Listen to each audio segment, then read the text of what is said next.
মই প্ৰায় 4-5 দিন ধৰি পেলাই মই ডিব্ৰুগড় তিনিচুকীয়া জিলাতে বিভিন্ন ঠাইত মই পৰিভ্ৰমণ কৰি আছোঁ। যোৱাকালিও হাতীখুলি যি তিনিচুকীয়াত আছিলে যুদ্ধকালীন গতিৰে ৰাইজ আৰু বিভাগৰ মানুহে তাত কাম কাজ কৰি আছে আৰু হাতীখুলিটো যদি এইবাৰ যদি কোনো কাৰণ যদি বাচি যায় তেতিয়াহ'লে আগন্তুক দিনত নিশ্চিত ৰূপত তাত বোল্ডাৰ বা স্পাৰে হওক বা জিঅ' বেগেৰে কাম কৰা হ'ব।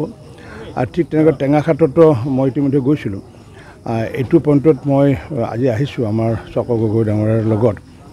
মই ভাবোঁ যে যিহেতু মুখ্যমন্ত্ৰী ডাঙৰীয়া আহি আছে, যিহেতু আমাৰ যিমানবোৰ ব্ৰিজ হৈছে পানী শুকোৱাৰ লগে লগে এই ব্ৰিজবোৰৰ কাম কৰিব পৰা যাব। আৰু ইতিমধ্যে মুখ্যমন্ত্ৰী ডাঙৰীয়াই ব্ৰিজ নিৰ্মাণকে আদি কৰি বা আমাৰ সাহায্য প্ৰদানকে আদি কৰি তৎকালীন গতিৰে আমাৰ তিনিচুকীয়া জিলা ডিব্ৰুগড় জিলাই যি হাৰত কাম কৰি আছে। কাৰণ মই বানপানীৰ লগত অভ্যস্ত, কাৰণ মই সৰভোগ সমষ্টিৰ মই বানপানীৰ জৰিয়তে বিধায়ক হৈ আহিছোঁ। ইয়াত মই তিনিচুকীয়া আৰু ডিব্ৰুগড় জিলাৰ যিটো তৎকালীন ব্যৱস্থা কৰিছে মই তাৰ কাৰণে প্ৰশাসনকো ধন্যবাদ জনাইছোঁ। আৰু ৰাইজেও সমান্তৰালভাৱে যি সহায় সহযোগ কৰিছে প্ৰশাসনৰ লগত, যাৰ কাৰণে আমি নিয়ন্ত্ৰণত আনিবলৈ সক্ষম হৈছোঁ। এতিয়া যিহেতু বৰষুণৰ যিহেতু কমি গ'ল বা অতিবৃষ্টি হোৱাৰ কাৰণে আচলতে দিহিং নৈৰ পৰা এইটো দুঠাইত ব্ৰিজ হৈছিলে।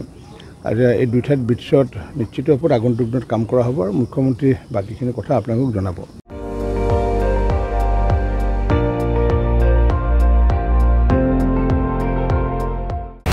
আপুনি চাই আছে ND24, সৰ্বশ্ৰেষ্ঠ নহয় সৰ্বোত্তমৰ দৌৰ।